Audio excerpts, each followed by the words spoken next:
আসসালামু আলাইকুম। আপনাদের স্বাগত জানাই হরর স্টোরি 2.9 যেখানে প্রতিটি রাত আরও রহস্যময় এবং ভয়ঙ্কর। সাথে আছি আমি রেজা এবং গল্পটি লিখেছেন নাহিদ মোস্তফা। এই চ্যানেলে আপনি শুনবেন এমন কিছু গল্প যা আপনার কল্পনার সীমা ছাড়িয়ে যাবে। তাহলে আলো নিভিয়ে প্রস্তুত হয়ে যান। মনে রাখবেন, আপনি একবার এই যাত্রা শুরু করলে আর ফিরে আসার পথ নেই। Horror story 2.9। ভয় পাবেন কিন্তু পালাতে পারবেন না। সুপ্রিয় দর্শক, চলুন তাহলে শুরু করা যাক আমাদের আজকের ভৌতিক গল্প। আজকে আমি আপনাদের যে ভয়ঙ্কর গল্প শোনাবো তার নাম ছায়াপথের অভিশাপ। গভীর অন্ধকারে ঘেরা সেই পরিত্যক্ত বাড়িটি যেন এক নরকের দরজা। দিনের আলো এখানে কখনো পৌঁছায় না, আর রাত হলে বাড়ির ভেতরে অদ্ভুত এক গুঞ্জন শুরু হয়। কান্না, চিৎকার আর অশুভ ফিসফিসানি। বাড়ির চারপাশে পায়ের ছাপ দেখা যায়, অথচ সেখানে কেউ নেই। স্থানীয়দের মতে এই বাড়ির প্রতিটি ইট যেন কারো প্রাণের বিনিময়ে তৈরি। রবি আর তানিম দুজনেই গ্রামের মানুষদের উপেক্ষা করে বাড়িটির রহস্য উন্মোচনে রওনা হলো। তারা জানত না এই বাড়িতে ঢোকার মানেই হলো মৃত্যুর সাথে লুকোচুরি খেলা। বাড়ির ভেতরে প্রবেশ করতেই তাদের শরীর ভিজে গেল এক অজানা শীতল ঘামে। দেয়াল থেকে ভেসে আসছিল চাপা শ্বাসের আওয়াজ, যেন কারো দম বন্ধ হয়ে আসছে। হঠাৎ করেই সারা ঘরটা কেঁপে উঠল। তাদের সামনে ধুলো মাখা একটি দরজা খুলে গেল। ভেতর থেকে ভেসে আসছিল অসহ্য দুর্গন্ধ। তারা সাহস করে সেই দরজা দিয়ে ঢুকতেই দেখল বিশাল এক ঘর, যার মেঝে ভেঙে গেছে।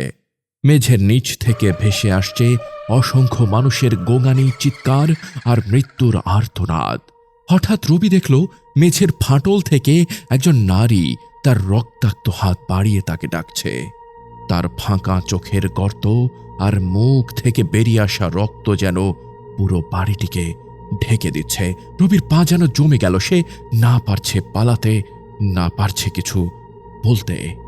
এদিকে তানিম দেখল তার চারপাশের দেওয়ালগুলো ধীরে ধীরে ঘনিয়ে আসছে, আর দেয়াল থেকে বেরিয়ে আসছে একের পর এক বিকৃত মুখ। সেই মুখগুলো সবাই কোনো না কোনোভাবে মৃত্যুর সাথে যুক্ত। কেউ গলায় ফাঁস দিয়ে ঝুলছে, কেউ বা তার কাটা মাথা হাতে নিয়ে দাঁড়িয়ে আছে।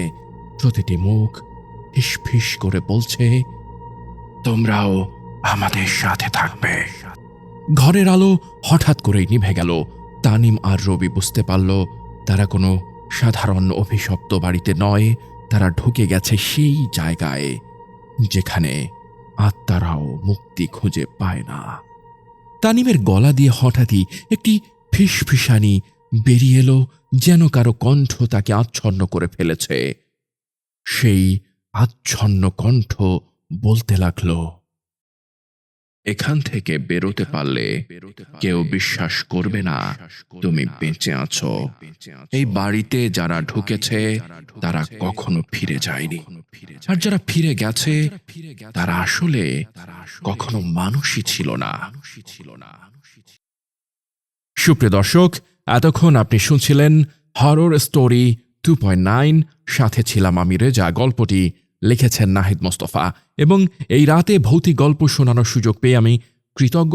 আশা করি গল্পটি আপনার ভালো লেগেছে। যদি ভালো লেগে থাকে দয়া করে লাইক করে দিবেন, কমেন্ট করবেন এবং সাবস্ক্রাইব করে পাশে থাকবেন। তবে মনে রাখবেন, এই গল্পগুলো শুধু শোনার জন্য নয়, এগুলো আপনার মনে গভীর ছাপ ফেলে যাবে। ভয় পাবেন না, কারণ এটি ছিল শুধুই গল্প, অথবা হয়তো নয়। সবাই সুস্থ থাকবেন, ভালো থাকবেন। কথা হবে আগামী কোনো পর্বে। আল্লাহ হাফেজ।